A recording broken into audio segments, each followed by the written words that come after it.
रमण महर्षि के अनमोल वचन। पाप और हर तरह की बुराई उस अहम की देन है जिसे हम संयम में नहीं रखते और दूसरों को चोट पहुंचाते हैं। इसके साथ ही पापी के अपने चरित्र को भी ठेस लगने लगती है। धर्म नैतिक और अनुशासन संबंधी नियमों और भावनात्मक अपीलों की मदद से उनकी रक्षा करते हैं। वे चाहते हैं कि अहम वश में रहे और वर्जित स्थानों पर प्रवेश न करे। हालांकि आध्यात्मिक पथ इतना सीधा व अद्भुत है कि अहम की भटकन स्वयं ही समाप्त हो जाती है। सारे अहम का ही त्याग करना होता है। इस तरह अद्वैत स्वयं अहम पर प्रहार करता है, इसके खास रूपों पर हमला नहीं करता। भले ही कोई इंसान कितना बड़ा पापी क्यों न हो, अगर वह निरंतर यह विलाप करना बंद कर दे, आह मैं तो पापी हूँ, मुझे कभी मुक्ति नहीं मिल सकती, और वह अपने मन उस पाप का विचार भी निकाल दे और सच्चे दिल से आत्मा पर ध्यान करे, तो एक दिन वह निश्चित रूप से अपने भीतर सुधार ला सकता है। ठीक इसी तरह है जो अनुशासन पूरी तरह से विचारों से परे जाने का लक्ष्य रखता हो, जो आत्मा का साक्षात्कार करना चाहता हो, उसे खास तौर पर बुरे विचारों पर नहीं, हर तरह के विचारों से परे जाना है। उसके लिए सारे विचार ही बाधा हैं। एक यूरोपीय महिला ने पूछा कि क्या अच्छे विचार आरंभिक तौर पर आत्मा के साक्षात्कार में सहायक नहीं हो सकते? उसने उत्तर दिया, जी हाँ, वे बुरे विचारों को दूर रखते हैं, परंतु आत्मबोध आने से पूर्व उनका विलीन होना भी बहुत जरूरी है, क्योंकि सत्व की गुणवत्ता ही मन का सत्य स्वभाव है। मन का विस्तार भी आकाश की तरह मेघों से रहित होना चाहिए। रजस गुणों के कारण मन व्यथित और चंचल हो जाता है और तमस के प्रभाव में आकर भौतिक जगत में प्रकट होता है। इस तरह जहाँ एक और मन व्याकुल होकर ठोस पदार्थ की तरह दिखने लगता है, वहीं दूसरी ओर आत्मा की ओर ध्यान नहीं जाता। जिस तरह लोहे के भार शटल पर रेशम का महीन धागा नहीं बुना जा सकता, या हवा की लो में टिमटिमाते दीपक की रोशनी में किसी कलाकृति के रंगों के सभी शेड्स नहीं दिखाई देते, उसी तरह तमस में डूबे और रजस की गतिविधियों में लिप्त मन को भी सत्य का बोध नहीं हो सकता, क्योंकि सत्य सूक्ष्म और सौम्य है। कई जन्मों तक अनासक्त भाव से कर्तव्य पूरे करने पर मन की सारी अशुद्धियां दूर होंगी और फिर किसी योग्य गुरु के मार्गदर्शन में उस परम आत्मा पर ध्यान लगाना सीखना होगा। तब तमस गुण के कारण मन की व्याकुलता और रजस के लक्षणों का अंत होगा। तब मन पूरी तरह से शांत होकर अपनी विलक्षणता हासिल कर लेता है। आत्मा का संपूर्ण आनंद ध्यान के माध्यम से स्थिर मन में ही पाया जा सकता है। जो इस परमानंद को पा लेता है, वह जीवित रहते हुए भी मोक्ष पा लेता है। वे प्राय शुद्धता की आवश्यकता पर भी बल देते थे। कई बार आने वाले शिकायत करते हैं कि वह इतना दुर्बल था कि अपनी निम्न प्रवृत्तियों पर भी रोक नहीं लगा पा रहा था। तब उसे कहा जाता था कि उसे और कड़ा अभ्यास और प्रयास करना चाहिए। उसे उसके स्वभाव के अनुसार कहा जाता था कि वह पता करे निम्न प्रवृत्ति किसके भीतर है, या उसे प्रभु पर विश्वास बनाए रखने का परामर्श दिया जाता। भक्त, मैं एक पापी हूँ और कोई धर्म नहीं करता, क्या मुझे इसी वजह से पीड़ादायी पुनर्जन्म से गुजरना होगा? भगवान, आप ऐसा क्यों कहते हैं कि आप पापी हैं? ईश्वर पर भरोसा आपको पुनर्जन्म से बचा सकता है। आप अपना सारा भार प्रभु पर डाल दो। तिरुवचकम में कहा गया है, हालांकि मैं एक कुत्ते से भी बदतर हूँ, आपने मुझे अपनी सुरक्षा प्रदान कर बड़ी कृपा की है। आप ही जीवन और मृत्यु का भ्रम बनाए रखते हैं। क्या मुझे बैठ कर इसकी परख करनी चाहिए? क्या मैं ईश्वर हूँ? हे प्रभु, यह आपकी इच्छा है कि आप मुझे कई जन्मों के फेर में डाले हैं या अपने चरणों में स्थान दे। इस तरह प्रभु में विश्वास रखो और वही तुम्हारी रक्षा करेगा। भक्त, इंद्रिय सुखों की तुलना में ध्यान में अधिक आनंद है और मन भी फिर इससे बचकर भागता है। ऐसा क्यों? भगवान, आनंद और पीड़ा तो मन के दो पहलू हैं। हमारा अनिवार्य स्वभाव प्रसन्नता है, परंतु हमने आत्मा को भुला दिया है और कल्पना करते हैं कि यह शरीर और मन ही आत्मा है। इस गलत धारणा के कारण कष्ट पैदा होता है। क्या किया जाना चाहिए? यह प्रवृत्ति जड़ों तक समाई हुई है और पिछले कई जन्मों से चलती आने की वजह से मजबूत हो गई है। अगर सच्ची प्रसन्नता पानी है तो पहले इसका त्याग करना होगा और इसके अलावा हमें यह भी देखना होगा कि नई वासनाएं या सुप्त प्रवृत्तियां जागृत न हो। भक्त, स्वामी, अहम की पकड़ को ढीला कैसे कर सकते हैं? भगवान, इसमें नई वासनाओं को शामिल कर सकते हैं। अगर संसार का वस्तुनिष्ठ सत्य माया है तो इसकी बुराई और आत्मा के सत्य की ओर जाने का सुधार भी एक माया ही हुआ। स्वामी योगानंद के सचिव अमेरिकी आगंतुक ने पूछा कि संसार में अच्छाई और बुराई क्यों है, और उन्हें उत्तर दिया गया, ये सापेक्ष शब्द हैं। अच्छे और बुरे को जानने के लिए एक विषय चाहिए और वह अहम है। यह आत्मा पर जाकर समाप्त होता है, या आप कह सकते हैं कि अहम का स्रोत ईश्वर है। यह परिभाषा आपके लिए कहीं सुनिश्चित और समझने योग्य होगी। ईश्वर, बाहरी तौर पर ऐसा लग सकता है कि महर्षि के ईश्वर के बारे में विचारों में निश्चितता नहीं थी। कभी वे ईश्वर पर पूरा भरोसा और विश्वास बनाए रखने को कहते, तो कभी भगवान के असत्य होने की बात करते, परंतु वास्तव में उनकी बातों में कोई भिन्नता नहीं थी। दरअसल वे किसी दर्शन का प्रतिपादन नहीं करना चाहते थे। वे सदा आध्यात्मिक पथ पर व्यवहारिक मार्गदर्शन किया करते थे। जो व्यक्ति अद्वैत आत्मा को समझ सकता था, उसे समझ आता था कि यह उसकी अपनी आत्मा है और ईश्वर की आत्मा है तथा विश्व की भी। जहाँ कोई भी अपने अहम की आभासी वास्तविकता से चिपका रहता था, वह आत्मा को भगवान की तरह समझ सकता है जिसने कि उसे गढ़ा है। अपनी आवश्यकता अनुसार वे व्याख्या करते हैं। इसमें अन्य मामलों की तरह वे चर्चा की व्यर्थता को इंगित करते हैं। दोनों पथ का अनुगमन करना उपयोगी है, दोनों का अनुमान लगाना नहीं। सभी धर्मों में इन तीन बुनियादी बातों को लिया जाता है, संसार, आत्मा और ईश्वर। परंतु केवल एक ही सत्य इन तीनों रूपों में सामने आता है। जब तक अहम जीवित रहेगा तब तक ये तीन ही दिखेंगे। इस तरह जो अहम के मरने के बाद अपने भीतर स्थित होता है, उसे ही संपूर्ण अवस्था में कहा जा सकता है। यह संसार सत्य है नहीं, यह तो भ्रम की छाया मात्र है। यह संसार सजग है नहीं, यह संसार प्रसन्नता है नहीं, तो इसमें तर्क करने वाली क्या बात है? वह अवस्था सबको मिल सकती है। केवल बाहरी दृष्टिकोण को त्याग कर अपनी आत्मा को जानना होगा और अपने व अहम के बारे में द्वैत की सारी धारणाओं को मुक्त करना होगा। अगर कोई साकार है तो संसार और ईश्वर भी साकार दिखेगा। अगर कोई निराकार है तो आकार कोई कैसे देख सकता है? क्या नेत्र के बिना किसी वस्तु को देख सकते हैं? आत्मा को देखना ही नेत्र है और वह नेत्र है, अनंत का नेत्र है।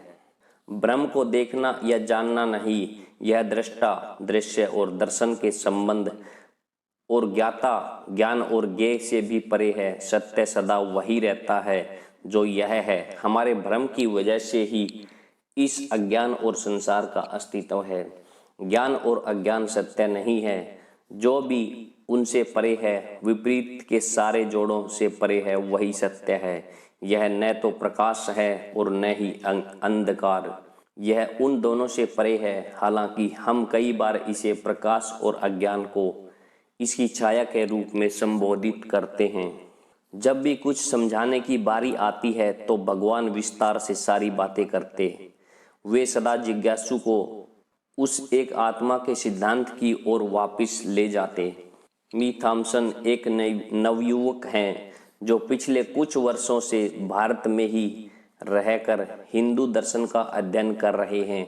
वे पूछते हैं, भगवत गीता कहती है मैं ब्रह्म का अवलंब हूँ। दूसरे स्थान पर यह कहती है मैं प्रत्येक के हृदय में हूँ। इस तरह परम नियम के विभिन्न पक्ष प्रकट होते हैं। मैं इन्हें 3 पक्षों में विभक्त करता हूँ, अनुभवातीत, स्थिर तथा लौकिक। क्या ज्ञान इन तीनों में से कोई एक है या ये सब? अनुभवातीत से लौकिक तक आते हुए वेदांत माया के रूप में नाम व आकार को त्याग करता है। वेदांत पुनः कहता है कि संपूर्ण ही ब्रह्म है, जैसा कि सुवर्ण और सुवर्ण के आभूषणों से स्पष्ट है। हम इस सत्य को कैसे जाने? भगवान, ब्रह्मो ही प्रतिष्ठा हम। अगर उस अहम को जान लिए तो सबको जान लिया। भक्त, वह तो केवल स्थिर पक्ष हुआ। भगवान, अभी आपको लगता है कि आप एक व्यक्ति हैं, आपके बाहर एक ब्रह्मांड है और उस ब्रह्मांड में एक ईश्वर है, तो यहीं से विलग होने का भाव आता है। यह विचार त्यागना होगा। ईश्वर आपसे और संसार से अलग नहीं है। गीता भी कहती है, हे गुड़ाकेश, मैं समस्त भूतों के हृदय में स्थित सबकी आत्मा हूँ और संपूर्ण भूतों में स्थित आदि, मध्य और अंत भी मैं ही हूँ। इस प्रकार ईश्वर सबके हृदय में नहीं बल्कि सबके आश्रय भी हैं। वे ही सबके स्रोत, सबके आवास और अंत भी हैं। सब उनसे ही उत्पन्न हुए हैं, उनमें ही वास करते हैं और उनमें ही लीन हो जाते हैं। इस तरह वे अलग नहीं हैं। भक्त, हम गीता में दी गई इस पंक्ति को कैसे समझ सकते हैं? यह संपूर्ण संसार मेरा एक अंश है। भगवान, इसका अर्थ यह नहीं कि ईश्वर का एक छोटा सा अंश अलग हो गया जिससे संसार की रचना हुई। उनकी शक्ति कार्य कर रही है और उस गतिविधि के परिणाम स्वरूप विश्व प्रकट होता है। ठीक इसी तरह पुरुष सूक्त में भी कहा गया है, पदोस्य विश्व भूतानि है। सभी जीव उसके एक पैर से उत्पन्न हुए और इसका अर्थ यह नहीं कि ब्रह्म 4 हिस्सों में है। भक्त, मैं समझ सकता हूँ ब्रह्म को विभाजित नहीं किया जा सकता। वह सदा से ही ज्ञानी है। मनुष्य नहीं जानता और उसे यह जानना है। ज्ञान का अर्थ होगा कि शाश्वत सत्य के मार्ग में आने वाली बाधाओं को दूर किया जाए ताकि यह समझा जा सके कि आत्मा की ब्रह्म है। विलग होने का भाव ही बाधाओं को रूप लेता है। आपको स्मरण रखना होगा कि आत्मा ब्रह्म से अलग नहीं है। महान रहस्यवादियों को छोड़ दें तो ईसाई स्थायी सत्य और एक अलग अहम के विचार से जुड़े रहते हैं। श्री भगवान ने एक यहूदी फादर से इस बारे में बात की थी, परंतु इसका कोई नतीजा नहीं निकला। भगवान फादर के मन को आत्म अनुसंधान की ओर लाना चाह रहे थे और फादर सैद्धांतिक व्याख्या चाहते थे। सेक्रेड हार्ट कॉलेज, सेमगानूर, कोडेकनाल में दर्शन के प्रोफेसर डॉक्टर एमिली गैदियर ने पूछा, क्या आप मुझे अपनी शिक्षाओं का सार दे सकते हैं? भगवान, आप उन्हें मैं कौन हूँ पुस्तक की मदद से जान सकते हैं। फादर, मैं उन्हें भी पढ़ लूँगा, पर क्या आपके श्रीमुख से शिक्षाओं का केंद्र बिंदु सुनने को मिल सकता है? भगवान, शिक्षाओं का केंद्र बिंदु ही तो बड़ी बात है। फादर, मैं आपकी बात का मतलब नहीं समझा। भगवान, यही कि आपको केंद्र का पता लगाना चाहिए। फादर, मैं ईश्वर से जन्मा हूँ, क्या ईश्वर मुझसे अलग नहीं है? भगवान, यह सवाल कौन पूछ रहा है? ईश्वर ने नहीं पूछा। यह पता करो कि आप कौन हो और तब आपको पता लगेगा कि ईश्वर आपसे अलग है या नहीं। फादर, ईश्वर संपूर्ण है और मैं असंपूर्ण हूँ। मैं उन्हें पूरी तरह से कैसे जान सकता हूँ? भगवान, ईश्वर ने ऐसा नहीं कहा। यह प्रश्न आपने पूछा है। जब आपको यह पता लग जाएगा कि आप कौन हैं, इसके बाद आप पता कर सकते हैं कि ईश्वर क्या है। फादर, पर आपने अपनी आत्मा को खोज लिया है, कृपया हमें पता लगने दे कि क्या ईश्वर आपसे अलग है। भगवान, यह तो अनुभव की बात है, हर किसी को स्वयं ही अनुभव कर लेना होगा। फादर, ओह अच्छा, ईश्वर असीम है और मैं सीमित हूँ। मेरा एक व्यक्तित्व है जो कभी प्रभु में लीन नहीं हो सकता, और ऐसा ही है ना भगवान। अनंत और संपूर्णताओं को अंशों में स्वीकार नहीं किया जा सकता। अगर कोई सीमित जीव अनंत से अलग है तो अनंत की संपूर्णता नहीं रहेगी। इस तरह आपका कथन ही विरोधाभासी है। फादर, नहीं, देखिए, यहाँ दोनों हैं, ईश्वर और सृष्टि। भगवान, आपको अपने अस्तित्व का, व्यक्तित्व का पता कैसे चला। फादर, मेरे पास एक आत्मा है, मैं उसे उसकी गतिविधियों से जानता हूँ। भगवान, क्या आप इसे गहरी नींद में भी जानते थे। फादर, गहरी नींद में गतिविधियां बंद होती हैं। भगवान, परंतु नींद में आपका अस्तित्व तो था, और आप अभी भी, इन दोनों में भी आपका वास्तविक सत्य क्या है। फादर, सोना और जागना मात्र संयोग है, मैं ही उनके पीछे का तत्व हूँ। उन्होंने घड़ी देखते हुए कहा कि उनकी गाड़ी आने का समय हो गया है। वे श्री भगवान को धन्यवाद कर वापिस चले गए। इस तरह ये वार्तालाप अचानक समाप्त हो गया। इस वार्तालाप के साथ ही कई तरह की बातें सामने आई जो धर्मशास्त्रियों व दार्शनिकों की व्यवस्थित करती हैं, जैसे देवीय सर्वव्यापकता, स्वतंत्र इच्छा, प्राकृतिक नियम और देवीय गतिविधि। निजी देव, परंतु फिर भी भगवान के उत्तरों का लहजा ऐसा ही था मानो वे इन बातों को गौण ही रखते हों। भक्त, मेरी स्वतंत्र इच्छा तथा उस सर्वशक्तिमान की इच्छा के बीच में क्या संबंध है।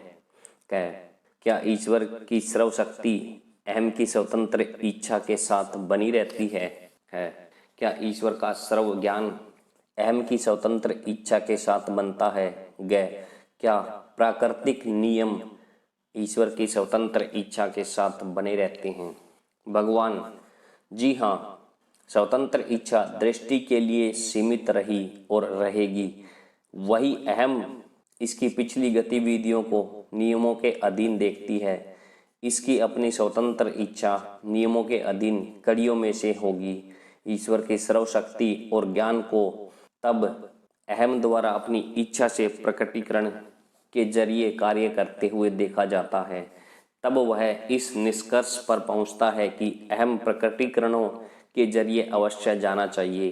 प्राकृतिक नियम प्रभु की इच्छा के रूप हैं और वे प्रस्तुत किए गए हैं। आगे के वार्तालाप में इस बात पर बल दिया गया है कि मनुष्य को सिद्धांतों की चर्चा करने की बजाय अभ्यास पर बल देना चाहिए। भक्त, क्या ईश्वर निजी है। भगवान, जी हाँ, वे सदा से प्रथम पुरुष हैं जो सदा आपके आगे खड़े हैं, क्योंकि आपने सांसारिक वस्तुओं को प्रश्रय दे रखा है, इसलिए वे आपको पृष्ठभूमि में दिखते हैं। अगर आप सब त्याग कर उन्हें ही देखते हैं तो वे मैं या आत्मा के तौर पर आपके साथ ही होंगे। भक्त, अद्वैत के अनुसार बोध या ज्ञान प्राप्ति की अवस्था में दिव्य के साथ संयोग होता है। वह विशिष्ट अद्वैत के अनुसार परिवर्तित संयोग होता है और द्वैत के अनुसार संयोग होता ही नहीं है। इनमें से किस दृष्टिकोण को सही माना जाना चाहिए। भगवान, इस बारे में क्या अनुमान करना है कि आने वाले समय में क्या होगा। सभी यह मानते हैं कि मैं का अस्तित्व होता है, भले ही कोई किसी भी चिंतन परंपरा से क्यों न हो। पहले साधक को यह पता लगाना चाहिए कि मैं क्या है, तब उसके पास यह जानने के लिए बहुत समय होगा कि अंतिम अवस्था क्या होगी। क्या मैं उस परम स्रोत में लीन होगा या उससे अलग रहेगा। हमें पहले से ही निष्कर्ष निकालने की बजाय अपनी सोच को खुला रखना चाहिए। भक्त, यदि अंतिम अवस्था के बारे में थोड़ा पता होता तो क्या साधक के लिए बेहतर नहीं होगा। भगवान, ज्ञान प्राप्ति की अंतिम अवस्था क्या है। अभी से इसे तय करने के लिए कोई उद्देश्य पूरा नहीं होने वाला, इसका कोई मेल नहीं है। भक्त, क्यों नहीं। भगवान, क्योंकि आप एक गलत नियम पर चल रहे हैं। आपके निष्कर्ष बुद्धि के अनुसार हैं, जो आत्मा से निकले प्रकाश से ही जगमगाती है। बुद्धि जिसके प्रकाश में जगमगा रही है, भला उसके बारे में ही परख कैसे कर सकती है? ऐसा करना धृष्टता नहीं होगी। जो बुद्धि कभी आत्मा तक नहीं जा सकती, उसे कभी पा नहीं सकती। उससे यह अपेक्षा कैसे की जा सकती है कि वह ज्ञान की अंतिम अवस्था की प्रकृति को जान लेगी? मानो आप मोमबत्ती की रोशनी के माध्यम से प्रकाश के स्रोत की रोशनी को मापना चाह रहे हैं। मोमबत्ती का मोम तो सूर्य के निकट जाने से पहले बहुत पिघल जाएगा। इस तरह अनुमान और दांव में उलझने की बजाय स्वयं को ही यही वह अभी उस सत्य की खोज में लगा दो जो सदा से तुम्हारे भीतर है। कई बार हिंदू धर्म के कई देवी देवताओं के बारे में भी सवाल पूछे जाते हैं। इस संदर्भ में यह बताया जा सकता है कि ईसाई और मुसलमानों की तरह हिंदू भी एक ईश्वर को मानते हैं। हिंदुओं ने जो सवाल पूछे उनमें से कुछ तो तर्ज किया गया। हालांकि हिंदू विधियां विविध रूपों में आने वाले देवों को भी पूछते हैं। कोई भी एक संभावना, नाम या रूप या फिर दृष्टिकोण दूसरे को नीचा नहीं दिखाता। भक्त, इतने सारे देवों का उल्लेख क्यों होता है? भगवान, शरीर एक है, परंतु इसके द्वारा कितने काम किए जाते हैं?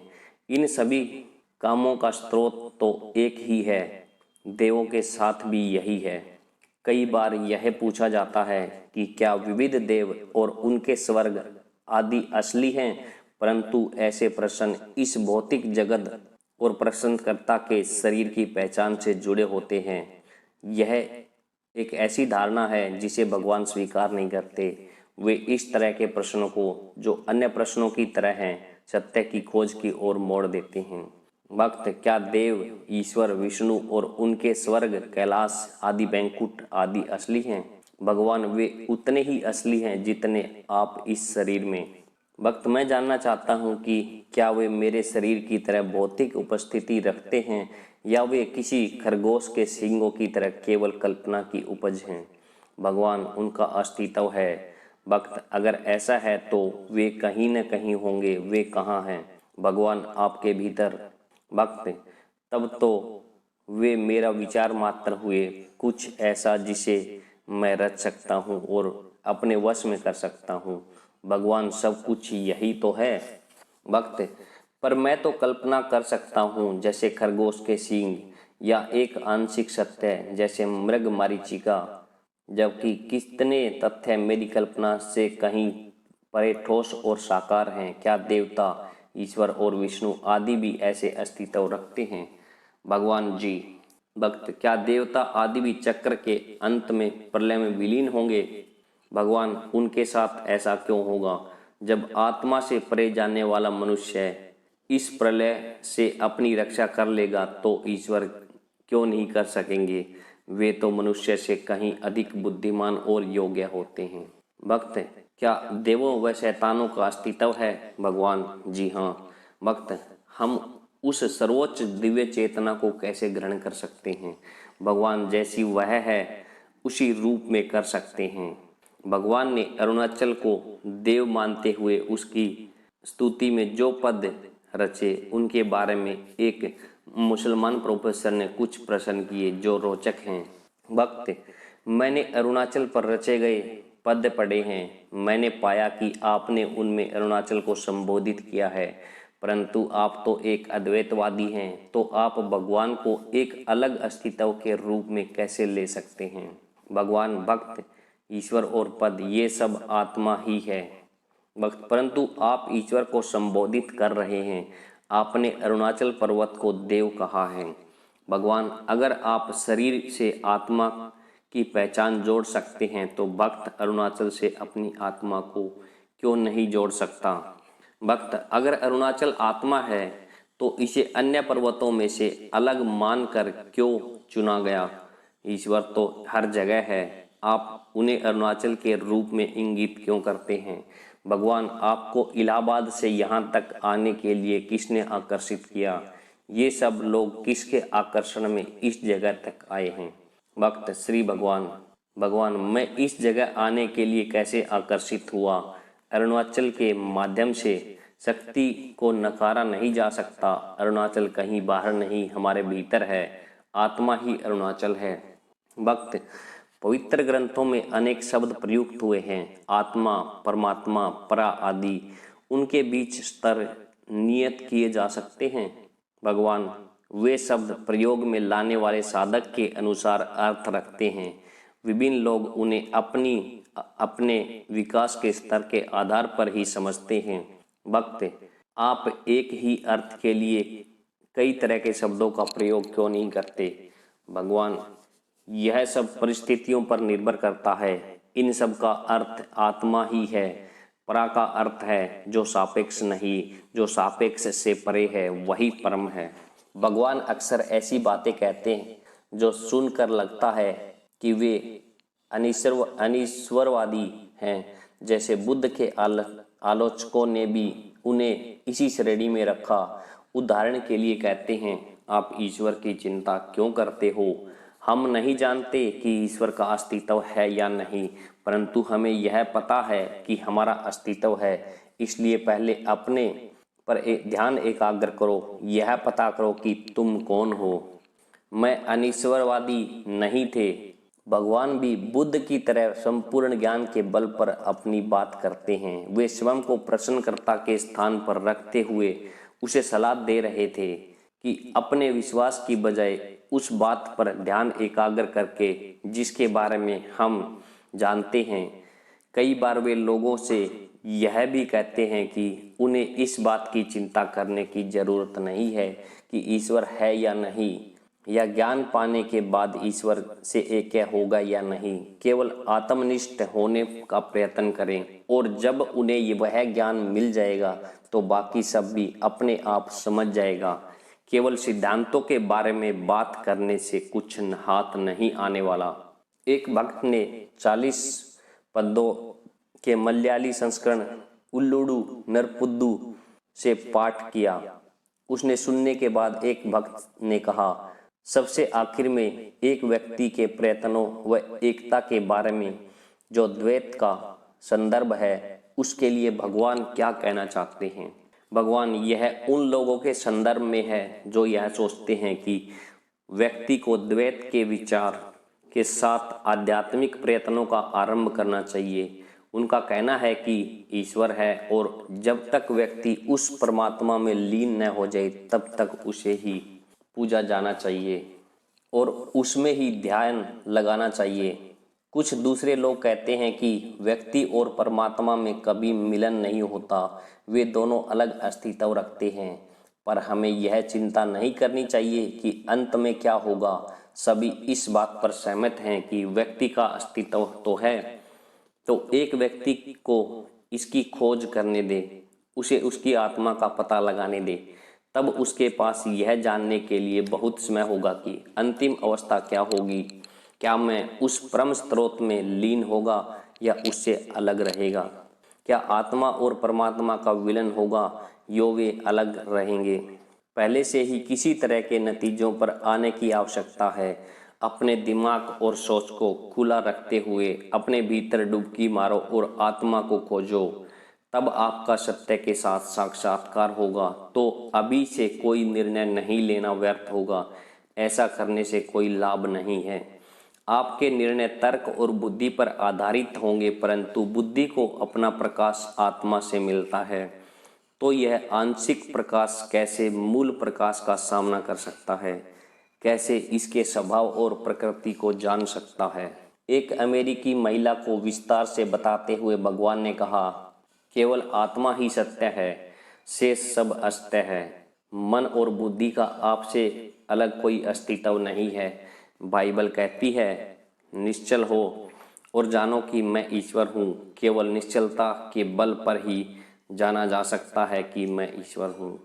इसके बाद वे कहते हैं, सारा वेदांत बाइबल के इन दो कथनों में समाया है, मैं हूँ जो मैं हूँ तथा निश्चल हो और जानो कि मैं ईश्वर हूँ। जिसे आत्म अनुसंधान करना कठिन जान पड़ता है, उसे वे उपासना और समर्पण के मार्ग पर चलने को कहते हैं। भक्त ध्यान करते समय क्या विचार करना चाहिए? भगवान ध्यान क्या है? यह विचारों के प्रवाह में बाधा है। आप दिमाग में एक के बाद एक आने वाले विचारों से व्याकुल रहते हैं। केवल एक विचार को पकड़े ताकि बाकी विचार तिरोहित हो सके। सजग अभ्यास से मन को इतनी शक्ति मिलेगी कि वह ध्यान में लीन हो सके। साधक के अपने विकास के अनुसार ध्यान की प्रक्रिया व तकनीकी भी अलग अलग हो सकती है। अगर कोई इसके लिए उपयुक्त है तो कोई सीधा चिंतक पर ही विचार कर सकता है और यह विचार करते ही चिंतक अपने स्रोत में विलीन हो जाता है, जो कि विशुद्ध चैतन्य है। यदि कोई प्रत्यक्ष तौर पर चिंतक का चिंतन नहीं कर सकता तो उसे ईश्वर का ध्यान करना चाहिए। इस दौरान वही व्यक्ति इतना शुद्ध भाव पा लेगा कि वह चिंतक पर ध्यान कर सके और परम सत्ता में लीन हो सके। अगर उपासना का पथ चुना जाए तो वह संपूर्ण समर्पण की मांग करता है। भक्त ईश्वर को साकार या निराकार दोनों ही रूपों में प्रकट किया जाता है। निराकार रूप में वह जगत को अपनी अस्तित्व के एक हिस्से के रूप में स्वीकार करता है। यदि ऐसा है तो संसार का हिस्सा होने के नाते हमारे लिए उसका साकार रूप पाना आसान होना चाहिए। भगवान जगत और ईश्वर की प्रकृति जानने से पूर्व अपने आप को जानो। भक्त क्या अपने आप को जानना ही ईश्वर को जानने के बराबर है? भगवान हाँ, भगवान आपके भीतर है। भक्त तो ऐसा क्या है जो मेरे और ईश्वर के बीच बाधा देता है? भगवान आपका भटकता हुआ मन और बिगड़े हुए तौर तरीके। भक्त मैं एक दुर्बल जीव हूँ, परंतु मेरे भीतर बसी प्रभु की सर्वोच्च शक्ति बाधाओं को दूर क्यों नहीं करती? भगवान हाँ, अगर आपके भीतर सच्ची लगन होगी तो वह अवश्य करेगा। भक्त वे मेरे भीतर ये लगन पैदा क्यों नहीं करते? भगवान तब स्वयं का समर्पण कर दो।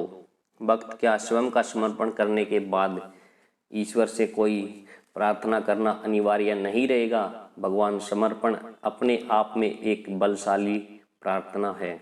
भक्त क्या स्वयं का समर्पण करने से पूर्व उसकी प्रकृति को जानना अनिवार्य नहीं है?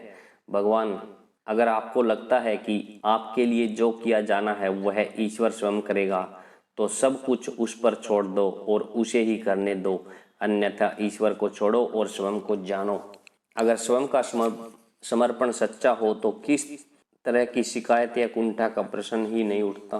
भक्त हम संसारी लोग हैं और ऐसे दुख में डूबे हैं कि उससे उबर नहीं सकते। हम प्रभु की प्रार्थना करते हैं परंतु फिर भी हमें संतोष नहीं है। हमें क्या करना चाहिए? भगवान ईश्वर पर भरोसा रखो। भक्त हम समर्पण करते हैं परंतु फिर कोई भी मदद नहीं मिलती। भगवान परंतु अगर आपने समर्पण किया है तो इसका अर्थ यह होगा कि आपको प्रभु की हर मर्जी को ही मानना होगा और जो पसंद नहीं है उसके लिए प्रभु को उल्हाना नहीं देना होगा। जो हो सकता है कि जो दिखाई दे रहा है वे सारे हालात बदल जाएं। कई बार लोग दुख के समय में ही प्रभु के प्रति गहरी आस्था प्रकट करते हैं। भक्त परंतु हम संसारी जीव हैं, हमारे पत्नी बच्चे मित्र संबंधी हैं, हम उनकी उपेक्षा नहीं कर सकते और अपनी व्यक्तिगता को छोड़कर स्वयं को देव इच्छा के हवाले नहीं कर सकते। भगवान इसका अर्थ है कि आपने सच्चा समर्पण नहीं किया। आपको प्रभु पर भरोसा रखना होगा। भक्ति के पथ पर चलते हुए सब कुछ प्रभु के हाथों सौंप देना चाहिए। प्रभु ही सारे जगत का भार उठाते हैं। अहम इस भार को उठाने का दिखावा करता है। यह मंदिर में खड़ी अलंकृत प्रतिमा की तरह है जिसे देखकर लगता है कि सारे भवन का भार उसी ने उठा रखा है। अगर कोई यात्री गाड़ी में अपना सामान रखने की बजाय उसे सिर पर ही रखकर बैठा रहे तो इसके लिए कैसे किसे दोषी ठहराया जा सकता है? तत्काल ज्ञान पाने के लिए अधीरता भी नहीं होनी चाहिए। ऐसे ही एक साधक को भगवान ने जवाब दिया, उस प्रभु के आगे समर्पण कर दो और उसकी रजा में चलो, भले ही वह दिखाई दे या ओझल हो जाए। प्रतीक्षा करो। अगर तुम चाहते हो कि तुम इच्छा से चले तो इसे समर्पण नहीं आदेश कहा जाएगा।